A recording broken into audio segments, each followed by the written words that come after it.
Hello, everyone, and welcome back to this week's episode of the Rosa and Rubini podcast, Making Sense of This World.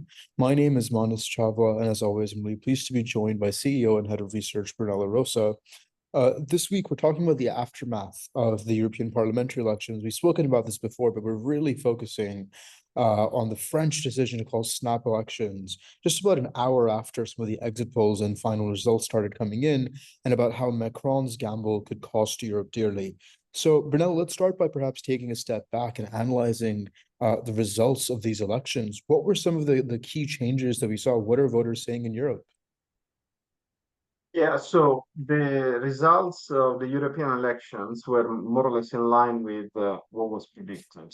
So the three major parties, the Christian Democrats, let's call them EPP, European People's Party, the Socialist and Democrats, and the Liberals of Renew Europe, still will have the majority of seats in the EU Parliament.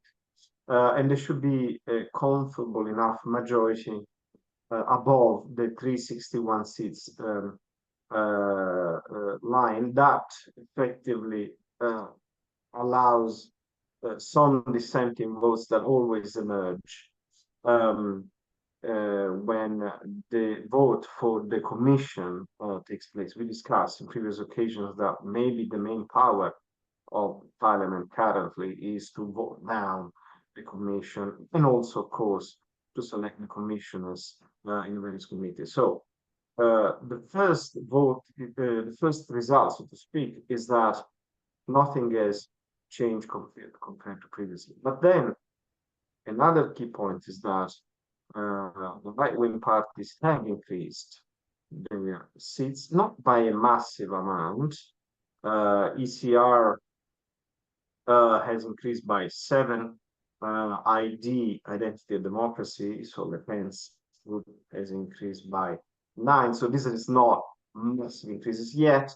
Well, we could see that the Socialists and the Greens lost votes, and the Liberals as well, while the right-wing parties have increased their votes.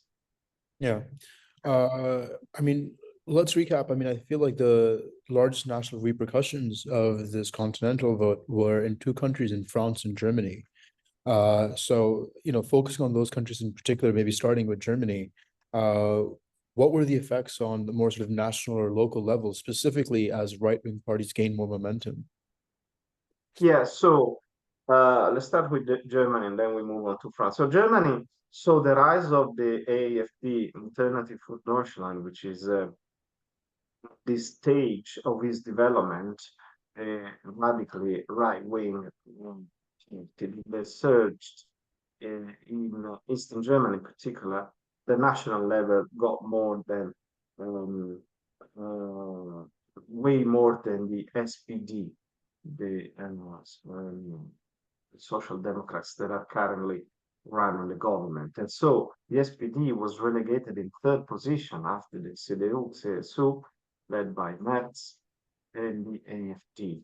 So effectively, considering the SPD has lost votes, the Liberals have lost votes, the Greens have lost votes, the entire traffic light coalition that's currently in place is, uh, you know, feels delegitimized compared to the rise of the CDU and more importantly, let's say, the AFD. And then, in some instances, people say, look, with these guys at 30% plus the AFD, some people from the CDU start asking themselves, should we continue keeping them out of, say, the constitutional perimeter, the way it's called, or we should start perhaps approaching them and maybe do some form of cooperation, alliances, and so on.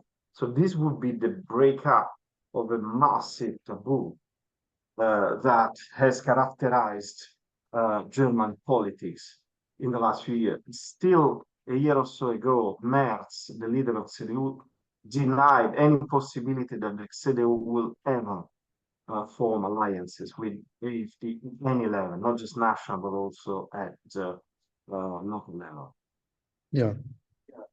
And then let's go to France, where perhaps the largest effect of this has been called. President Macron dissolved parliament and called for parliamentary election later at the end of this month in the first week of July. You know, this decision coming almost as a massive surprise, even to some in his own party and a few sort of close election watchers.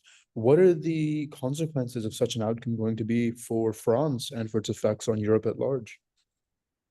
So yes, Macron called this snap election. He didn't even consult with some of his parties allies. So it was kind of a solo decision, a gamble, somebody says.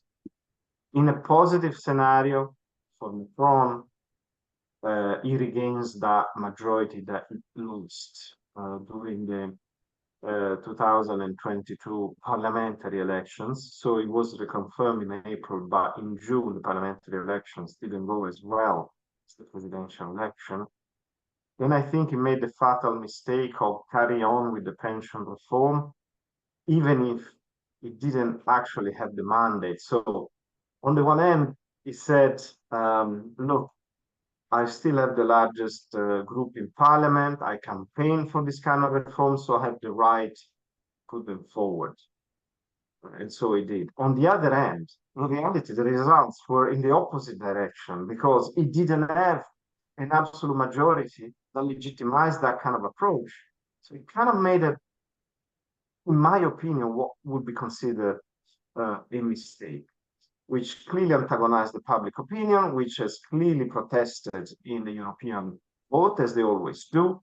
The Rassemblement National by Marine Le Pen has gathered more than 30% of votes, more than twice that the entire Macronist coalition that stopped around 14-15%. So maybe had no other option. In a negative scenario, given the circumstances, Macron will have to start cohabitation with a prime minister from the Rassemblement National. Yeah. And throughout all of this, the market impact, investors have looked at this and gotten extremely worried. I think the French stock market lost more in one day than it had in perhaps years before that. I mean, this is a shock, given that, we're not really sure what the future of a centrist coalition is. And like you say, the sort of the RN, Marine Le Pen's party could become a little bit more moderate in the run-up to this election to gain voter share. Going against what Macron believes might happen. So what's the market impact here? So the market is very nervous, but also because it's conflating the short run with the long run. So in the short run, there are two scenarios. One in which Bardella, assuming is the prime minister, goes there with a very confrontational approach, doesn't accept the presence of Macron as president and is confrontational with Europe now that the infringement procedure has started for excessive deficit. So, that's the chance of adopting a stance. That's one potential negative scenario. The more positive scenario is one in which Bardella instead is relatively moderate, he understands his constraint by the market, by the EU, by Macron, and so on, and therefore, a bit like Meloni in Italy, is more mainstream on moderate. But then there's the medium to longer term scenario in which, on the one hand, positively, the Rassemblement National becomes the sort of new right-wing party in France after having effectively eliminated the Republicans. And then it becomes a sort of new, let's call it CDU in France. But then there's the other alternative scenario in which instead, once they get in power, perhaps with prime minister first and then with the president in 2027, then Marine Le Pen start showing her true colors. The number of constraints will have diminished. She will have the presidency, Bardella the prime ministership.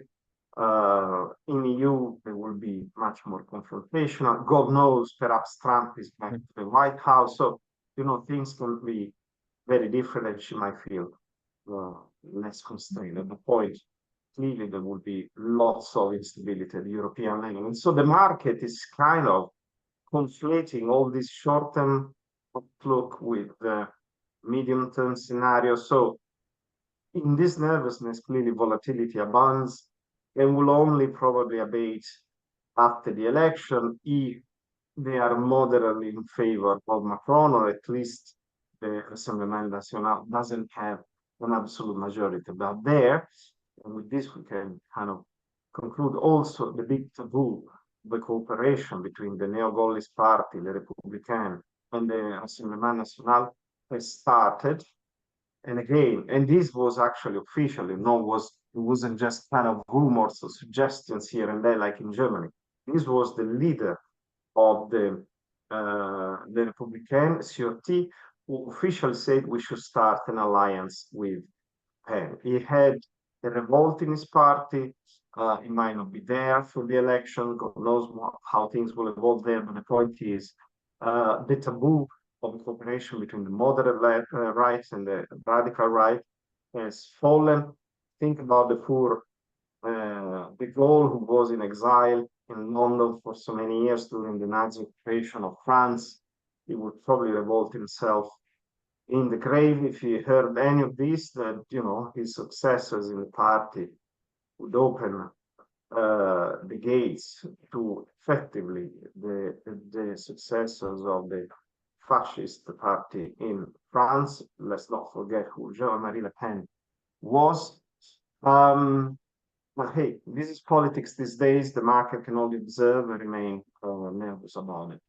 Yeah, exactly. And, the sort of political gamble going south is not, something we've seen already. You look at something like Turkey, Erdogan is very radical in the run up to the election, goes into office, appoints a very normal central banker, brings the currency inflation under control. Giorgia Meloni, much more radical before she came into office. And sort of being in office as a moderating force for more populist right-wing politics. And certainly if that happened, it might not play out to Macron's favor, at least as he wishes it would. So much to watch over the next few weeks and months, as I'm sure we'll be covering actively in future podcasts. So as always, Brunello, thank you so much for your time and consideration. Thank you very much. Until next time.